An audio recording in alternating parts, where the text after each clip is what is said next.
Thokozani bogogo nabomkhulu makhosi amakhulu makhosi amahle mazini sengwayo buyabenyathi katsheni sibalukhulu magaduzela nomzamo umkhanya kude the great one Mahalia the great one Chinia Mufukeng Tsedimani Mshweshwe Ndabezitha Marena buthele izingane kaShenge sotobe zibiya hlophe Ndabezitha mageba kangwani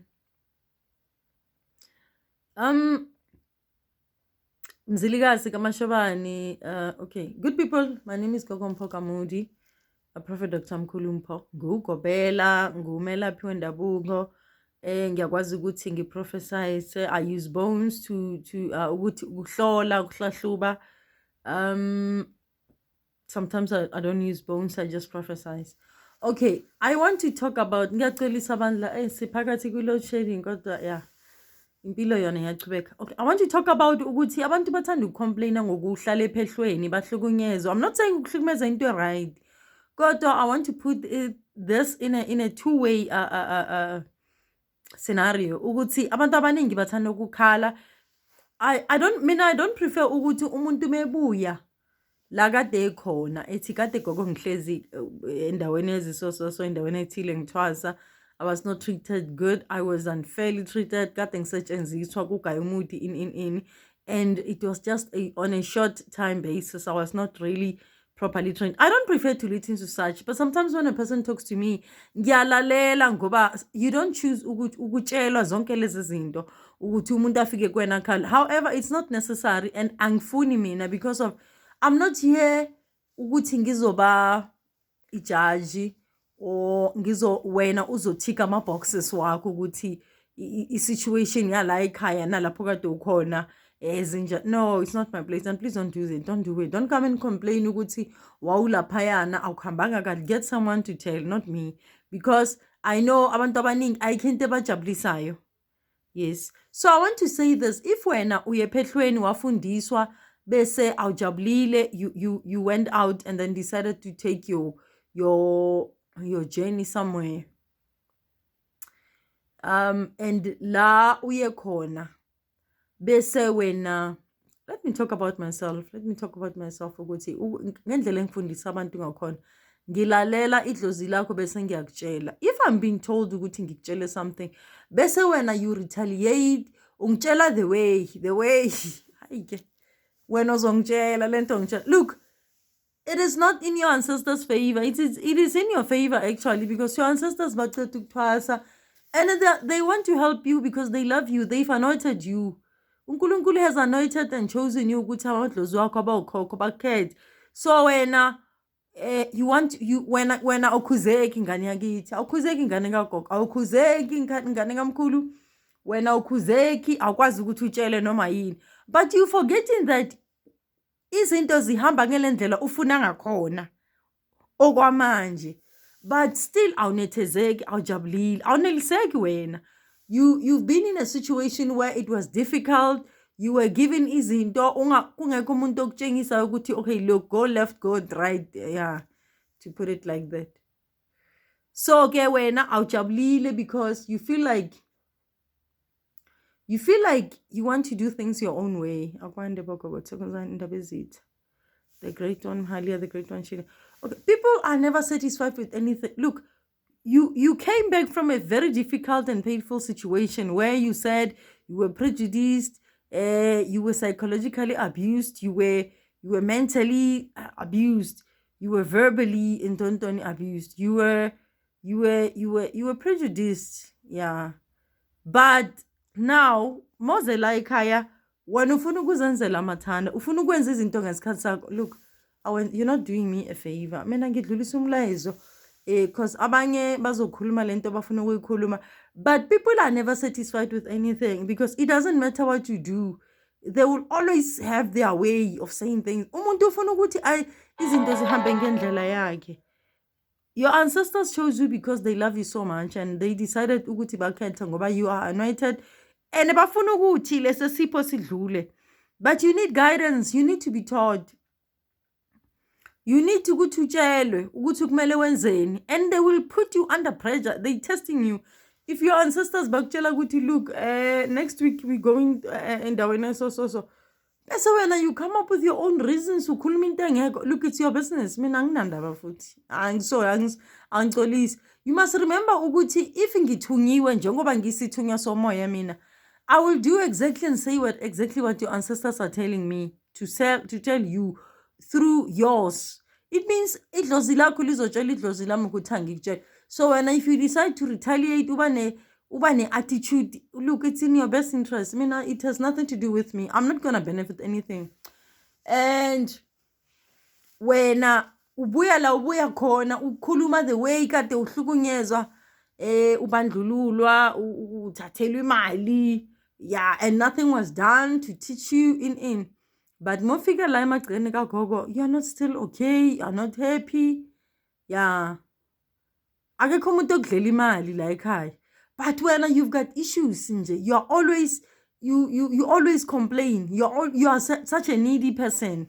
Yeah, don't do that, because your ancestors banayo yazi leso sineke sokuthi babhekezele for isikhashana for wena. But kuzofika la idlozi lakho lingasafuna ukukhuluma, wena uzothi uyangifonela ungithumelela imlayezo engafuna ukukhuluma nayo, kanti it's not me. I'm actually told not to talk to you anymore. So remember ukuthi uthe wena wawuhamba esimene esinzima, ubwene phakathi kwisimo esinzima kakhulu, but you still don't appreciate ukuthi idlozi lakho decided to move you from a difficult situation to a situation leyo ezojabulisa wena nabo. But still awujabulile, and wena ufuna ukuzenzela amathanda, ufuna ukuzenzela noma yini. So I always advise people, look, do you know that your ancestors are doing you a favor actually? It has nothing to do with your ancestors, Bagit. Your ancestors, they know everything. They can just leave you and dump you if they like. Yeah. So they decided they want you but when are you making this all about angazi? Yeah, angwazi. Andizokwazi ngeke ngikwazi, as if you're doing me a favor. Mina ungenzela ifavor. Mina ngaqeda ukuthwaza a long time ago, and I'm an obedient, very peaceful person. But ke idlozi lakho mele seli right ngawe. Yeah, lizothukuthela, uzothukanyisa ikhendlela ukhuluma nabo besothi gogo, these people bathuthe fela babuyi nix, wait. Kanti bari ke tlocala ni, ucala ini ngoba wena unenkani nje, ikhanda lakho lingaka. And ancestors, they are very patient with a person. Okay, they understand you are trying to run your life, your business, your personal life as well. But they understand nawe yakwazi ukuthi usqueeze isikhathi sabo nawe kumele wenze izinto zakho bese kumele ubasize nabo bogogo, because they are helping you. So help them in a process, because when awukwazi ukuthi ungenela uphume wena complain nga wonke umuntu ukuthi hayi awuphathekile kahle awujabulile lutho, yeah, kade bayenza this and this and this, and stop complaining about abogobela abanye. Mina la ufika la, please do not, ngiyacela man, this is irritating me, yangidina kahle ukuthi. And the people that love to gossip about laba phuma khona, they want to use you ukuthi leso skhala, that gap, lento angayitholanga labo uyakhona wena kumele manje ibe yimina azovala leso sikhala. Am I responsible for closing that gap la uyakhona? Am I responsible? No, I'm not. And I'm not going to allow it to be abused because of abantu abaningi babuya esimene esinzima. I'm not saying it was right la uphuma khona. I'm not saying it, and it's none of my business, and I don't want to hear it.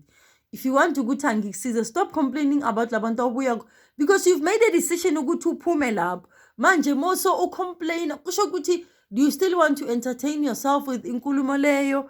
Do you still want to diss that person, criticize them, ridicule? Not in my face, please.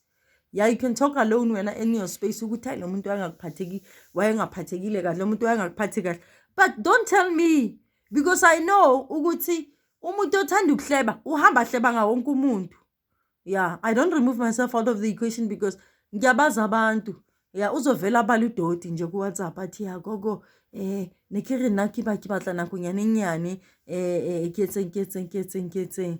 Look, you came back from a very difficult situation. So don't come and abuse me because of, I know ukuthi people are not satisfied with nothing, anything. umuntu ufuna ukuthi izinto zimhambele kahle, but are you willing to take the risk of listening and doing all the work? Because people don't understand ukuthi ingane zakithi bantasekhaya ukuthi when you choose ukuthi uthwase, you doing all the work. Ancestors are your advisors, your angels. They show you things through dreams because bayakucwayisa, bayacaphelisa, bayakulwela, but you do 100% of the work. Angazi ukuthi ucanga ukuthi ubani kumele enze umsebenzi, because if kuthiwa wena kumele uye ehlathini, kumele uye emfuleni, you must go there wena self. They will tell you go there.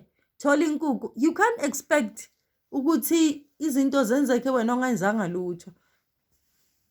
Khona umkhulu omunye obhalile athi bantasekhaya, when you have not done anything that you've been told, and you remember some of the dreams, go back and make a recollection of all the dreams. Make a recollection of all the dreams and try to follow through. If you don't do it, the ancestors will never do anything. So he said, because he's trying to show people that it's a pattern. They are telling you to do some things, but if you don't do anything, sometimes, yeah, they won't wait for you forever. Angazi ukuthi abanye abantu bacanga ukuthi metshengiswe iphupho lokuthi ahambe uyothenga ibhayile ebhubesi. Doesn't the person realize that the person idlozi lakhe uwumundawo, and umundawo akanaso snake? Nonzunza akanaso isnake ukuthathela imali inzunza. Unzunza yena wenza ukuthi ungabi nendawo yokuhlala uhlupheke nje. So it is very important that when you are being told to do something, go do it because it's for your own good. It's not for your ancestors. It's not. It is not, but they will help you when you listen. When you don't listen, bayakuyeka baphume kuwena bese wena uthi uyaphahla, ufuna uhlola, ufuna ukuhlahluba, mina ngicoshe. Hayi mina ngiyabacosha abantu, angidlali. Because I'm doing what I'm told. Idlozi lakho will send a message through my ancestors uthi hayi mqotha simfuni la sifuna ukukhuluma nawe udelela kabi.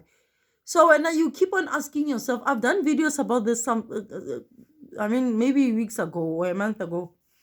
I have been reiterating this and talking about this, that look, when I don't want to speak to you, it's not me. Yeah, it's not me. It is not me. Your ancestors, they are disgusted by your behavior. They don't want nothing to do with you. But abanye don't tell them. There are other people in jail that are hard-headed.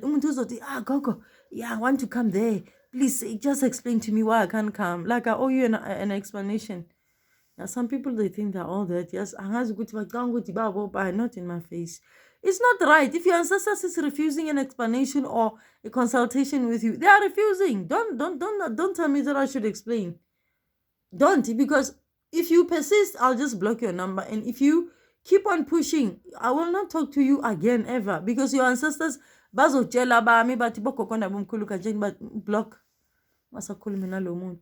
And other people are so unfair. Uhluleke kwenza i-relationship nedlozi lakhe to build that peaceful relationship. Bese ufuna ukuthi mina ngikhulume. Yini ngizoyikhuluma if idlozi lakho alikhulumi mina? Because le nkulumo ngizoyikhuluma mina ngusomlomo. Ngikhuluma lento ngiyitshelwayo. If ayikho into ngiyitshelwe, kusho ukuthi ke ayikho into ezoyikhuluma mina.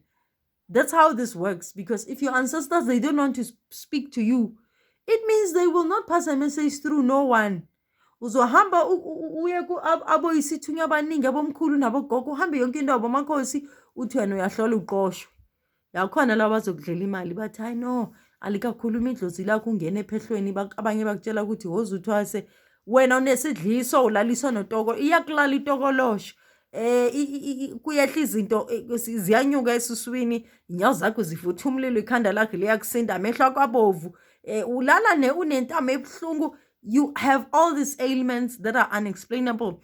Bese wena ufuna ukuthi ube nekhanda eliqinile. And our ancestors, they are able to kwenza ukuthi abantu babe influenced negatively against you as a person.